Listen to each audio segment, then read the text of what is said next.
I wasn't expecting an audience. Well, if you don't already know who I am, I'm Athena, and I'm the Greek goddess of wisdom, weaving, and war.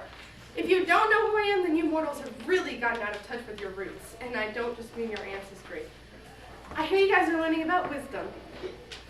If you walked around the block and asked any ordinary kid what wisdom really meant to them, I'm sure they would say, smart. Well, to me, wisdom means having confidence in your own ideas. It takes confidence to put your ideas out there. And even though it may take wisdom to be, though you may have to be smart to be wise, it also takes confidence to put your ideas out there. A minute ago, I stepped out of this head, and you're probably wondering, well, why? Unlike you, I wasn't born in a hospital with all my needs met. I was born out of my father's head. See, Zeus, my father, thought that one of his children might be more powerful than him and might have the strength to overthrow him. So he swallowed me, so he turned my mother into a fly and swallowed her, and my mother flew up to his brain and gave birth to me there. I popped out of his brain after he said he had a headache, and his son Hephaestus cracked it open. I popped out, and I was wearing a full body armor suit. It took a lot of creativeness to make this suit, because there was nothing up there in Zeus's brain, and I don't just make wits.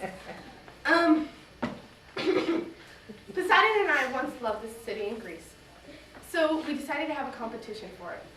Whoever gave the townsfolk the better gift would get to be the patron of the city. Poseidon stepped up first, and he struck his trident into the side of the cliff, and down ran this creek, and it bumbled down. The people tried to make use of it, but it was just as salty as the sea, and they couldn't drink it, so it was useless. I thought out my choice, and I gave the townsfolk a big olive tree. I knew that they could use it for food, oil, and wood. In the outcome, I obviously won, and I named the town Athens. One day, there was this young girl named Arachne, and she thought she was the best weaver ever. Anyway, I'm the goddess of weaving, so don't go there. I told her that we could have a competition, and whoever made the better tapestry would win. So I go up first, and I made this beautiful tapestry. I mean, it was flawless. But then the girl steps up, and she made a tapestry, and it was beautiful. I gotta admit, the kid was pretty good. So I looked at it closely, and I finally realized what it was. It was my father Zeus and all his affairs and all his wives. Angrily, I tore the tapestry to shreds, and feeling a little guilt for what I had done, instead of zapping her and killing her, I turned her into a spider where she could weave webs forever. It took wisdom to make, it takes creativeness to be, creativeness is just another contractor to wisdom, and it took creativeness to make the full body armor suit I made of Zeus's head.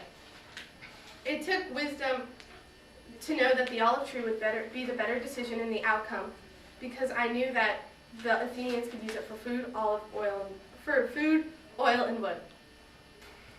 I've had many influences on the past and present. There's a beloved child's novel and television show called Winnie the Pooh, as you all know. Winnie the Pooh had a character, you know, the wise owl. Well, my symbol is the owl, and my trait is wisdom. I'm the goddess of wisdom, so the character was probably inspired by me.